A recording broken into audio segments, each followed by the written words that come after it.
Like a Hellcat.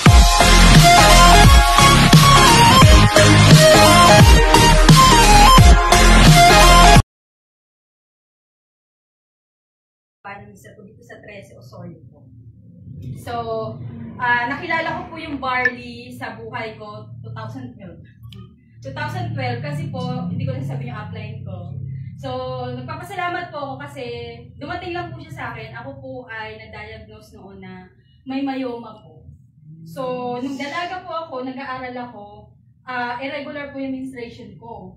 Grade 5 pa lang po ako nagkaroon, pero ganun po yung nangyayari. Tapos tinatago ko lang po yun sa school namin. And then, hindi ko alam na magiging problema pala yun. And then, after po, syempre, nang graduate na ako ng high school, ang nangyayari po irregular, ibig sabihin, 6 months wala, after a buwan, meron, tapos ganun po. Pero po, ang naramdaman ko po nun is yung dito po, left side, hindi right. Ang right side kasi ay appendix.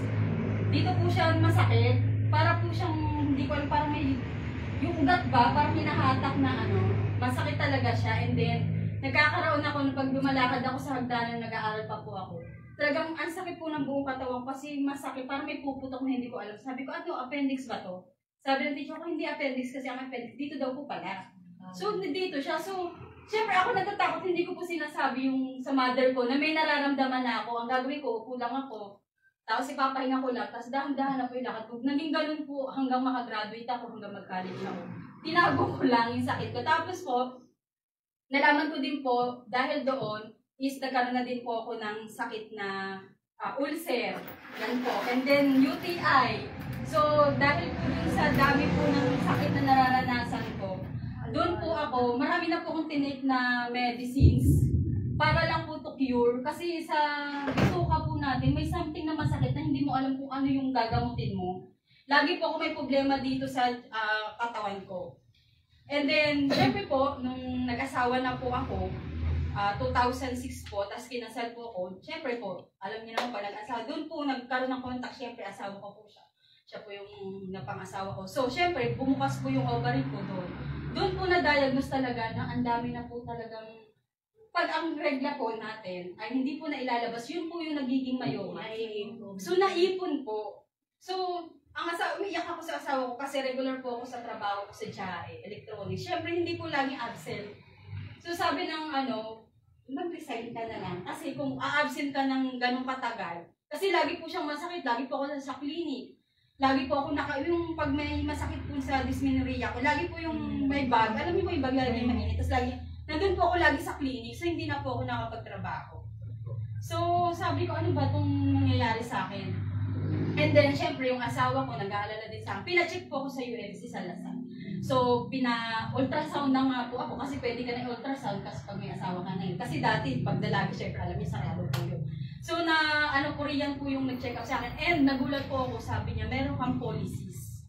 So, yung polycyst po, left and right po yun. Ang dami pong cyst po. So, nagulat ako, sabi ko, bakit po? Kasi sabi niya, nung nagkaroon ka ng menstruation, nagkaroon ka na irregular na hormones sa katawan. So, sabi ko, nung na-clear sa akin, imagine mo, grade 5 pa lang ako, tinatago ko na siya, which is 22 years old na ako, alam na gano'n na pala kalala yung sitwasyon ko po. So, syempre, sabi ko, Dok, ano pong gagawin ko? Sabi ko sa OB-GYN ko, sabi niya. So, 22 ka pa lang, kinukompute niya yung edad ko.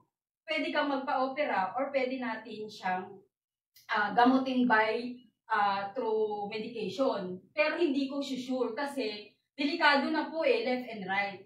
So, lagi po nasakit yung ganito ko. So, ang naging pong tema po, nagkakaroon po ako ng bukol-bukol dito, tapos namamagana po ako, namamanas na ako. So, sabi kong gano'n. So, syempre, yung asawa ko, mahanap din ang paraan. Syempre, dati ang paniniwala natin, tawas-tawas. Gano'n-gano'n, di ba? So, syempre, hindi po namin alam yung green barley. So, one time po, nasa bahay ako, nagpapahinga, lagi na po akong bedridden. Tapos po, may dumating po, nakakilala ko din, na nag-introduce, kinatok po ako sa bahay, sabi, ito kasi sakitin. So, nung tinay ko po yun, nung una, wala po akong pambili. Kasi as in talagang, syempre sa papapagamutusan sa kanakarating. So, wala na, uubusan na. Wala na din akong work. Mister ko na lang po nagtatrabaho sa RCBC noon. Syempre, upa pa namin sa bahay and everything. So dumating po sa point na talagang nagdadasal po ako, doon po ako nakilala kay Lord na talagang wala na akong kakapitan, wala din po akong 150K pang-opera kasi kailangan daw po tanggalin yung aking ovary. Kung hindi daw, puputok po yun, nilalaki po yung myoma. Parang alam mo po yung nakita kong buntis pero hindi buntis. Kasi po cysta po yung lumalaki. So talaga pong namamagana po ako, naka-wheelchair na po ako. So one time may kumatok nga po, salamat. Sabi ko nga angel yun na tinulungan ako para kumatok, sabi, i-try mo yung green barley. Doon po niya in-introduce, 2014. 2014, tas 2012, tas 2014. So, nakilala ko po siya. And then, wala po akong pambili. So, siguro naawa po sa akin. Kasi, syempre, di ba, pag in-introduce ka, nakakilala mo, tapos kasi ito yung sakit niya. Syempre, naawa na, parang ganun ka na. Ganon. So, sabi niya, iiwan ko itong 3 bote na to, sabi nung apply na yon. And then, subukan mo. So sabi ko wala po akong pambayad. Siguro waiting niya yung para siguro kung hindi man ako makabayad to make a testimony kung anong magiging effect po sa akin. So umalis na po sila, iniwan yung 3. Ito pong tropical po. Ito po talaga yung binigay niya sa akin. And then nung umatake madaling araw, alas 2, ito na naman, namimilipit na naman po ako. So ang sama-sama po, tipig ko nasa ibabaw siya ng rep. So ginay mo naman po sa akin. Noong una hindi ko siya pinapansin. Tapos sabi ko, di ba kayo po pag nakaranas sa kayo may masakit, parang lahat yata ng gamot na dadamputin nyo para lang to-cure na masakit po yung dito sa bitukan ninyo or saan parte ng katawan nyo. So ang ginawa ko po, nanginginig ako nun, talagang pawis ako, talagang sabi ko kung talagang magaling ka, tulungan mo ako, sabi ko. Napipray nga ako kay God. And then nilagyan ko po ng bote, ng tubig. Nanginginig pa ako nung tinay ko po siya, nandun lang po ako sa gilid. Tapos talagang niraramdaman ko, ang naramdaman ko po nung ininom ko yung isang bote, nilagyan ko po yun ng mineral water. Para po siyang may malamig. May malamig kung umiikot sa bituka ko, tapos unti-unti pong nawawala yung masakit. Nung sabi ko, wow, ang galing niya, sabi ko gano'n. Tapos namimilipit ako, tapos unti-unti, siguro mga 30 minutes umepekto po siya. Tapos pangalawa ulit, tinay ko kasi parang ang sarap ng pakiramdam ko po na parang may malamig po talaga Siyempre pag may masakit sa'yo, parang gusto mo talaga mawala yun. And then unti-unti pong nawala, tapos maya-maya po, yun po parang nagdudumi na po ako. So doon ko po napansin ang galing ng tropical kasi pag punta ko po ng CR, yung dumi ko po kulay orange. Hindi ko po alam kung ano pong itsura na bakit ganon. Kulay orange po siya and the same time po, yung tawag dito, yung bang wala akong sipon pero malalaki pong buong plema. Lumalabas po saan. Tapos yung ilong ko, puro amoy barley. Para sa toro, gumaganon po siya. Pero ang lakas po ng impact sa katawan ko. So, naubos ko po yung 3 barley po. That time po talaga. Kasi sobrang ang sarap ng pakiramdam na nararamdaman ko na nahihili yung may masakit sa akin. So, nainom ko po yan. Hindi ko po iniisip na may bayarin pala akong 3 bote. Sabi ko ganon. So, syempre, masaya ako kasi sabi ko, gusto kong itry yun, sabi ko gano'n. And then, syempre, pangalawang araw, dumating yung apply ko, sabi niya, sis, kamusta ka? Sabi ko, nag-iiyak po ko sa kanya, sir, sabi ko, ang ganda ko ng bargain. Iiyak talaga ako sa kanya, maraming salamat po. Hindi ko na iniisip na may utang akong 275 nung time na yun. So, sabi niya, okay lang, sabi niya gano'n, kung hindi mo mababayaran, okay lang. Pero yung testimony mo, yun yung gagamitin natin para to prove sa mga tao pang may sakit na maganda po ang green barley. Yes. Sobra po. Kaya po sobrang mula na nakilala ko po yung green barley, gumawa po ako ng paraan. So yung rep, ang sama ng titik ko sa rep, binenta ko po ang rep ko ng 4-5. Totoo po yun kasi gusto ko pong makabili ng 1 bag. Yes. So yung 4-5 po na yun, sabi ko dun sa upline ko, kinausap ko upline, yung 4-5, ilang ba tong bote? Sabi niya, o sige, bibigyan kita ng tulong. Napakabuti po ng mga apply natin kasi may paraan po tayo para po tayo makapasok sa health well. Yes. Sabi po nila sa akin, 4-5 kalahating bag, 22. 42, di ba? Kalahati 21, sabi niya gano'n. Ibenta mo yung kalahati, kukunin ko yung 4-5, tapos pag nabenta, bumili ka uli, 1 bag dealer ka na. Yes. So, po yun. So, hindi ko pa nga nabibenta lahat, yung kalahati, pero ginawa niya, pinasok niya na po yung pangalan ko. Sabi niya, alam ko, makakatulong sa'yo, at alam ko, sabi niya gano'n sa akin, dahil seryoso ka talaga, dahil yun nga po, nakikita yung improvement. Tapos, inom po ako ng inom. So, natutuwa din po ako kasi, yung sa bottles na yan, may 24 tayo na pwedeng ibenta, and then the rest the 10, pwede po nating personal na inumin. Nakalibre po ako ng 10 bottle na iinumin. Tapos pag binenta ko yung 24, mababalik ko yung 1 bag. Baka kakabili na naman po ako ng record orders. Totoo po yun. Kaya sabi ko gano'n sa sarili ko, yung barley, kahit saan po ako pumunta, basta may barley po. So, dumating po yung sa point sa akin, talaga yung mayoma ko, unti-unti po siyang gumaling, hindi po ako nagpa-hospital. Hindi na po, sa tulong din ng prayers, and lagi ko po pinag-pray ang green barley kasi bago po ako sa mga suki ko po, lagi po yung prayers, kasi ang green barley is, alam naman natin na sa Matthew, nagpatotoo po ang Panginoon na nagpakain po siya ng 5,000 people. Isa din po kasi yun sa kinonsider ko, kaya ako tinake this green barley kasi ako po ay Bible Baptist po. So, nandun po yung lagi na kailangan po sa isang papasukin nating business, lagi po naka-abide si God. Yes. Kasi pag may Panginoon po sa business na yun, talaga pong powerful and miraculous po. Yes! Totoo po yan sa buhay ko. Kahit isa-search nyo po, talaga pong nandun po ako sa gawain ng Panginoon. And the same time, marami na pong pastor din na nakikilala ko na nag-join up din po. Mga karasama ko, almost pastor po. Kasi talagang siniconsider nila sa church namin na green barley po ang inom. Yes. So, kaya masaya po ako kasi nakilala ko po yung green barley. And then po, dumating din po sa buhay ko na yung mga kakilala ko din po na tulungan, ay lalo yung mga kapitbahay ko po. So, doon po sa bahay ko, kahit may tindahan po ako ngayon, so may nakapost po na barley para po siyang pabili tapos barley. Yes. So ginagawa ko po siyang kasama. So kahit saan pumunta ako, yan, may barley. Kilala po ako sa Osorio, sa 13 na, si Miss Barley. Si Rose, Barley po talaga. Tawag sa akin, si Green Barley, si Rose. Oo, kilala ko yun. Kasi pag may tatanong, sino po ba yung may nagtitinda daw po ng barley? Alam ko yun, si Rose yung nagbabarley. Oo, kilala namin yun. So, salamat po kasi kahit paano nakakatulong din po tayo sa kapwa natin. Yes. As in yung mga kapitbahay ko po, yun yung mga naging downlines ko din po. Yes. Marami na din pong patotoo. Totoo po. Hindi po ako nagbibiro. And then kahit po nakarating po ako ng Saudi, nag-OFW din ako to add the income. Kasi syempre gusto din natin na makaharap pa ng more ma-improve yung sarili mo. Kasi dati po talaga mahihain ako. So kahit po yung amo kong Arabo, bumili po ng barley. Yes. Kasi that time din po, nagtrabaho ko as kadama, 5 years po ako sa Kingdom of Saudi Arabia. So nagkaroon po, di ba, overpatig po tayo. So syempre, sabi ko doon sa upline ko din na ang hirap po na nandito ko, wala ka pong mabibilan sa Saudi ng barley. Wala po. So ang nangyari, sabi ko sa upline ko, sabi niya, Rose, may cherry ka dito 4.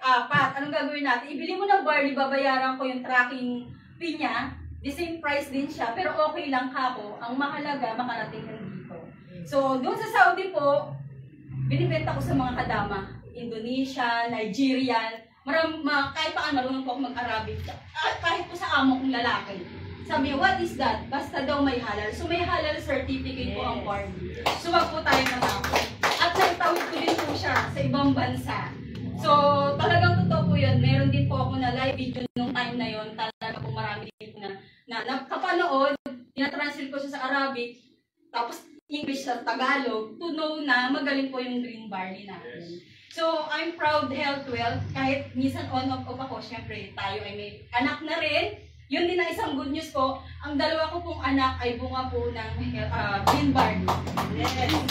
Ay may picture pa nga ako kanina eh. Sabi niya, Mama, masakit yung ko kasi naambunan. Mama, penning green barley. Laking green barley po sila. Dalawa pong lalaki, isang 3rd year high school tsaka 1st year high school. So, sabi ko nga, pag medyo malaki-laki ka na isa na din po siya sa mga kasama ko na magpapatotoo na talagang sila po ay umiinom ng green barley. Sila po ay, dahil po sa green barley, talagang nabuo po yung dalawa kong anak. Pati asawa ko po, dealer na.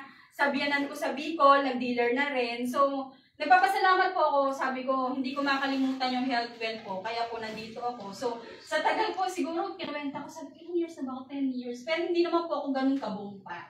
Pero on and off nga ako kasi nga syempre OFW yung asawa ko sa Japan. So dati dalawa kami, sabi ng asawa ko, diyan ka na sa Pilipinas, ako na bahala doon. So sabi ko, at least habang nagpapadala siya dito, ginagamit ko din po siya, bumibili din po ako. And the same time, nagbi-business po kami dito. At siya po ay OFW. Tapos pag may nakaramdaman din po siya, every 1 year nagbabakasyon po siya dito sa Pilipinas. Green barley din po ang tinitake niya. Kaya maraming salamat sa health well, sa green barley po at lahat po yan. Ito pa hindi pa nititake ko yung dalawa niya. Gusto ko din. So salamat po kasi sobrang bait po ng upline ko. Salamat po. First time ko pong nagsalita. Kasi sabi niyo pa daw ng 10 years. So kami niya, parang you're familiar, yes. Sabi ka gano'n. So I'm happy po, binigyan niyo po ako ng pagkakataong magsalita. Yes. Bahagi po yung nangyari po sa buhay ko. So God bless po sa atin. Mag-join na po kayo sa atin. Yes.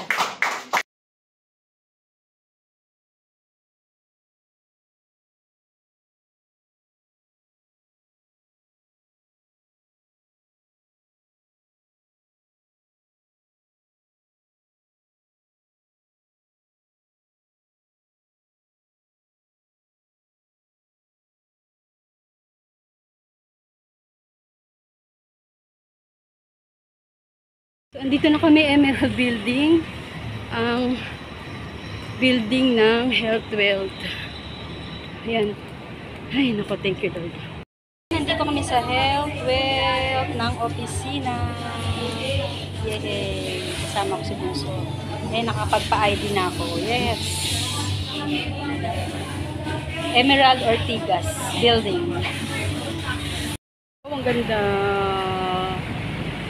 Oh, ang taas. Ang taas. Ang ganda, no? Building talaga. So, ayan yung PNB. So, hanapin na natin Emerald Building. Na kami sa Ortigas. Pagbaba mo na MRT, lakad ka lang dito sa likod ng mall. Ayan. So, nakita na namin yung Starbucks. So, ayun yung Emerald Building na hahanapin namin. So, ayun yung land bank na PNB. Ayan, ayan, ayan. Ayan. Andito na kami sa third floor sa Emerald Building ng Health Wealth. Ayan.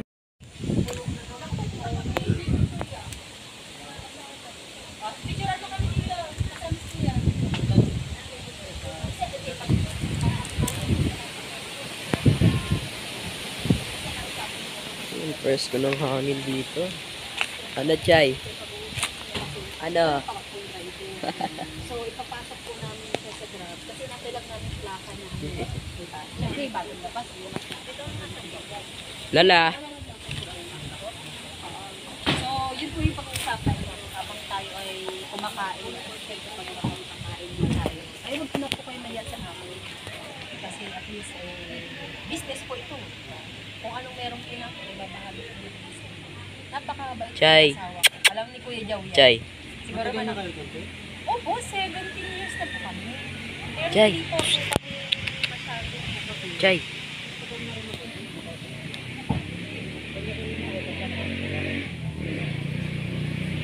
Ako naman, hindi ko siya kilala si Kuya Jaw. Kung kaya natin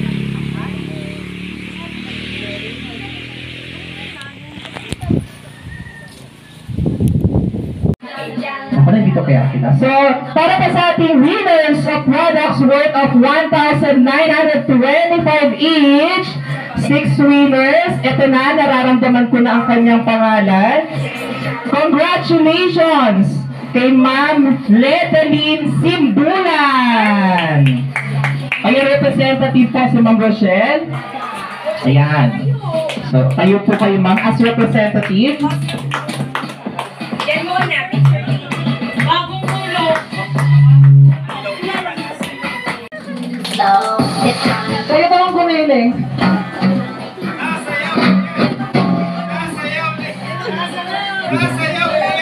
So alam niyo na, the name of the game is mission. So ano yung mission mo? Kaya lang, kaya hindi ka makapag-mission ngayon. Kasi punong-puno tayo minsan ng blame. Blaming.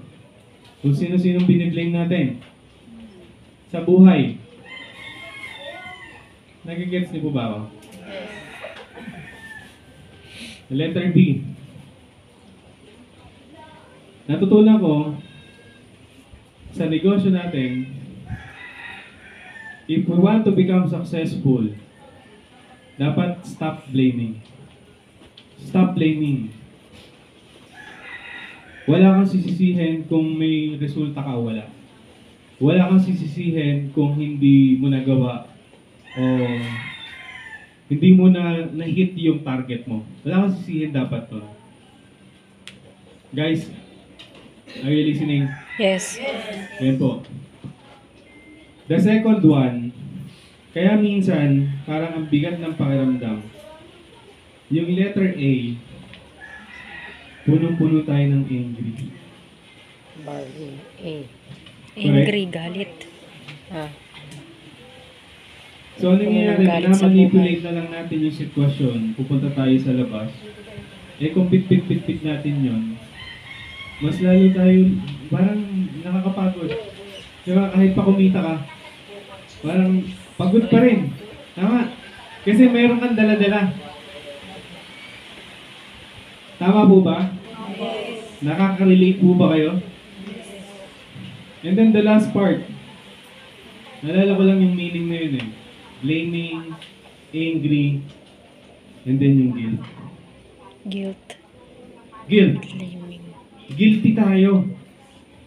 Guilty tayo kasi hindi natin alam. Guilty tayo na hindi natin alam yung mga sinasabi natin. Ako number one ako dyan na minsan talagang 100%, 80% bola. So nakaka-guilt ngayon. Ang hirap po paglaruan or ang hirap po negosyohin ng tao. Tama? So kung gusto mo bumenta ng maraming bag, check mo yung first bag. Check mo yon internally. Check mo yon. Kasi nung nadinig ko yon, chinik ko talaga. Sabi ko, ano nangyayari? Nasipag ko naman. Diba? Consistent naman ako. Pero bakit parang hindi ko makuha yung... di ba? Parang nagigigil ka na. Yun ang gusto ko pero hindi ko makuha. Yan. So, chinek ko yung sarili ko. At sana, ganun din po kayo. Okay? Kasi, pag na-check nyo po yan, maayos na po yan sa loob nyo. Madali na po yan sa labas. Agree? Agree po kayo? Yes. Na pag maayos na po yan, wala ka nang sinisisi, Diyan, oh. wala Inom ka ng nang kape galit, para yung sigura. hindi ka na guilty. Inumin mo. Ano yung second B? Second B, o yung second bag, is uulanin ka na ng blessing.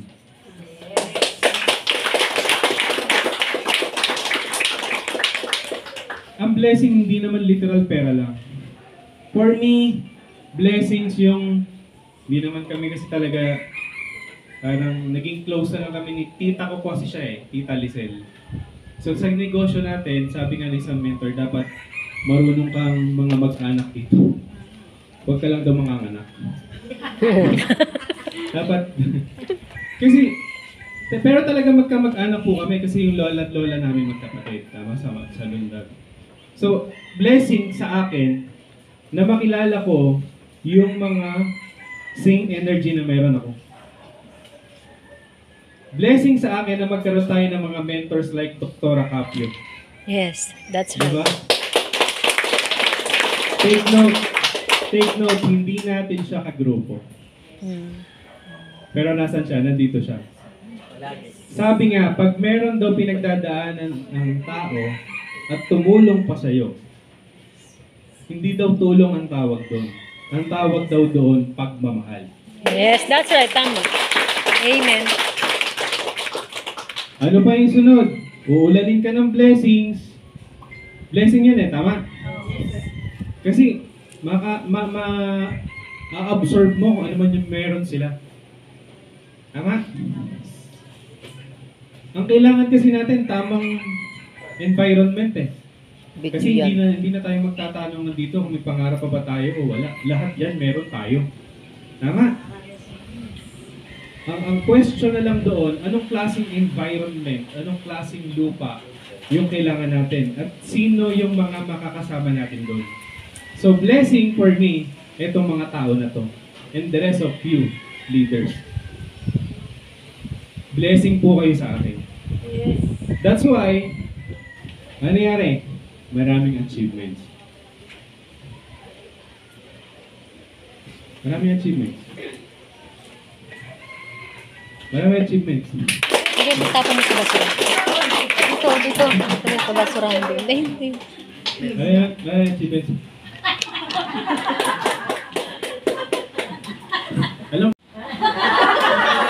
Sige.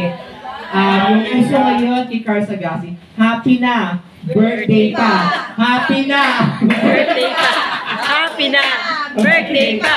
Happy na! Birthday pa! Happy birthday, Sir Jeff! 1, 3. Happy birthday, Sir Jeff! Say your wish. Yay! Gile! Nanalo na tayo. Sayaw!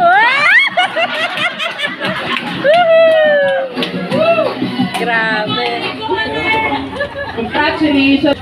Pagkasinan ng pinakamalapit naman ay Ortigas. So, konting minuto lang darating ng ating presidente. Yes. Ngayon, yung mga nakikita niyo dito, pakita ko lang saglit. Yan yung clicker po. Yan, nakita niyo po si Tita Pe. Wala akong ibang Sige lang. mag-isip na gift po sa bawat isa sa atin. Kasi maraming activities ang bawat isa.